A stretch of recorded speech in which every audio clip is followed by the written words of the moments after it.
Good evening guys, sa ngayong gabi mamamana kami. Kasama ko yung mga tropa natin. Yan.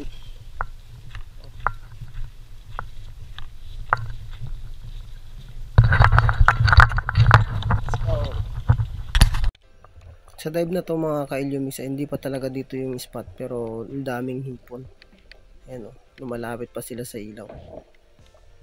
Palangoy pa lang kami papunta ng spot mga ka-Ilyumix. Medyo malayo-layo din. Wala rin kasing mapanahan dito kasi puro buhangin. Siguro kung meron man yung mga talakitok ganun pero wala sila ngayon. Ayan. Puro bato lang to mga ka-Ilyumix. Nasa pier kasi kami. Kaya ganyan yung batong nakikita nyo. Dito lang din yan malapit sa lugar namin. Ayan. Ang dalang ng isda mga ka-Ilyumix. Tagal kong sumisisid dyan pero wala akong nakita. Ayan.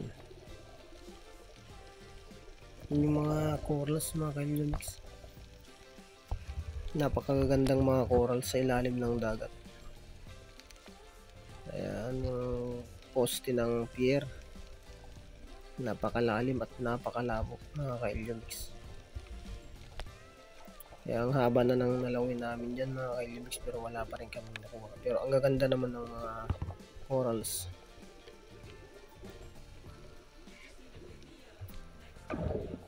Ayan. Tsaka isa pa mga ka-Ilyumix.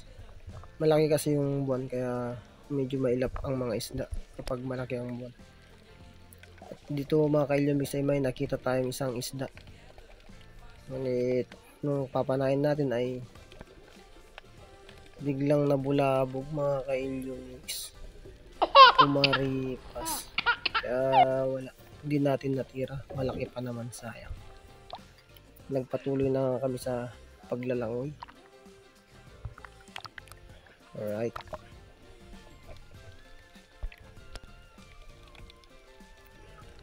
Yan.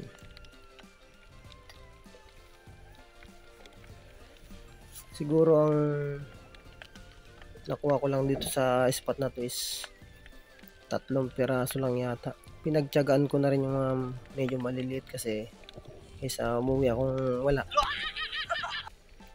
Ayan.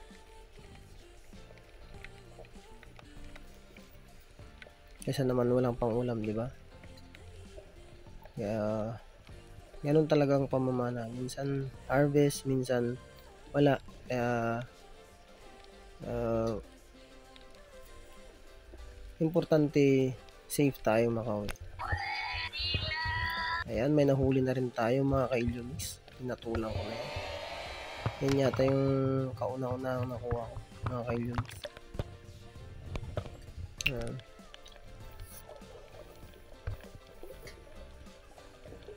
At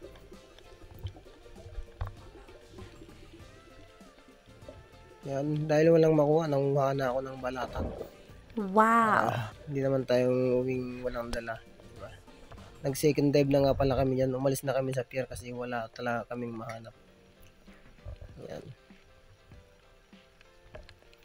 Medyo malalim kaya matagal akong nag-recover. Yan. Nagpahinga ako tapos saka ako ulit nagsagawa ng panibagong pagsisid. Ayan.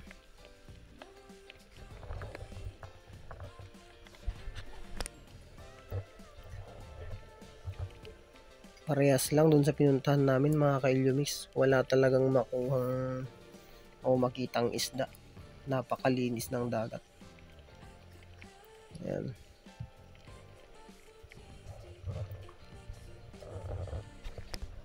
Grabe, napakadalang. At yan mga ka-Ilyumix, may nakuha akong pugita. Hindi ko na siya nakuha na ng video kasi paalis na. Yan, putol pa yung mga paa. At nagpatuloy ulit kami sa paglalangoy. At ito, sa pulkang Emperor kung tawagin sa amin. Hindi yan ganun kalaki mga ka-Elyomix, pero kailangan nating may maiuwi para may pang-ulam. At another pagsisid, may nakita na naman tayong isang emperor mga ka-Elyomix. Pinulot ko pero pumaripas. Hinabol ko pero wala na. Hindi na talaga nagpahabol. Pinala ko pa yan. Ayan, o diba? Sablay mga ka-Elyomix. Grabe. Ang iilap. At dito mga ka-Elyomix ay may nakita na naman tayong isda. O, tahimik lang siya pero sa pulka. Yan yung grouper na para siyang stonefish mga ka-Elyomix. Malaki-laki na yan kaya hinuli na natin.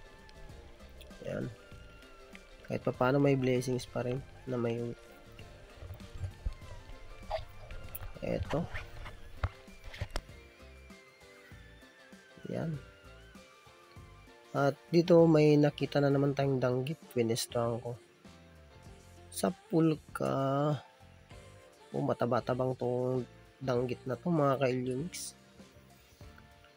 Malapad-lapad at medyo makapal na rin. Kaya malasa na to. Pero hindi ko na yan nadagdagan ng danggit kasi napakadalang talaga ng isda. Another dive.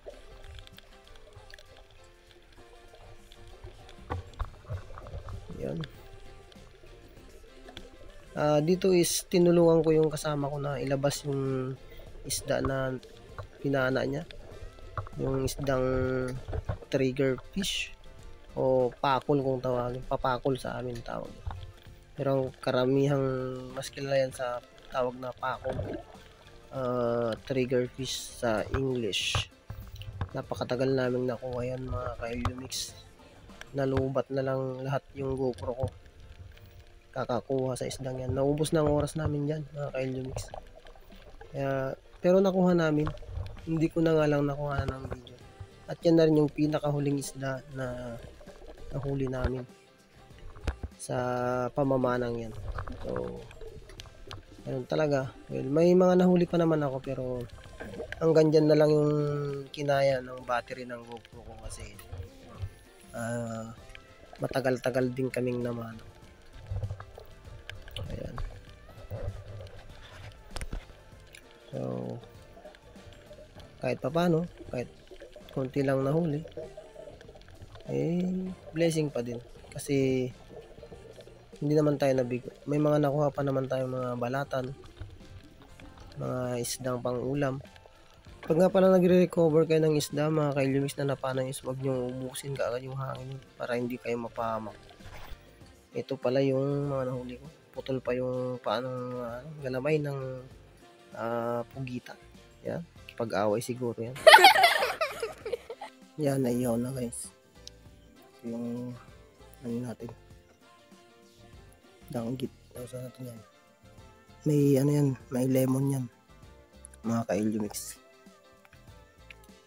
Bali ito naman yung talaba. Malak niyan. Yan o. Niyaw ko na lang para mabilis. Yan. Kain mga ka-Elyomix. Sentensyan natin to. Ayos.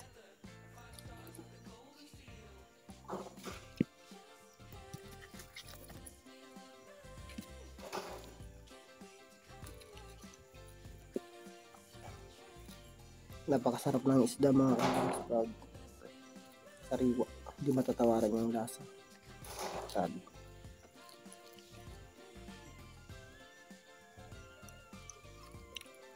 Sarap. Grabe.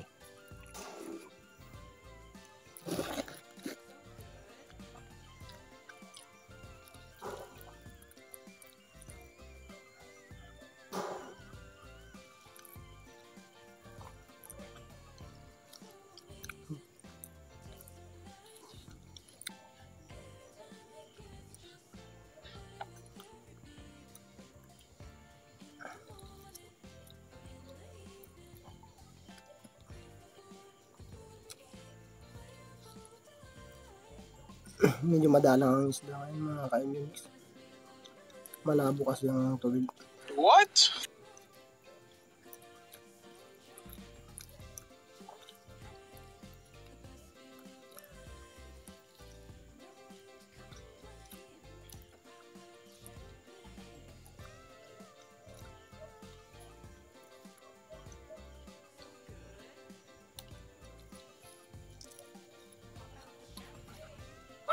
Pero di na rin masama, may pang-ulam naman.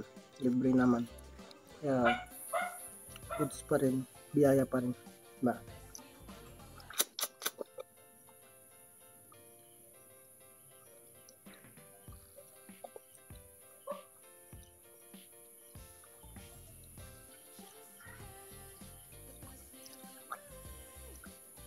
Ito, sa aso ko na to. Para may ulam naman siya. Hirap naman pag ubusin natin. Magagalit.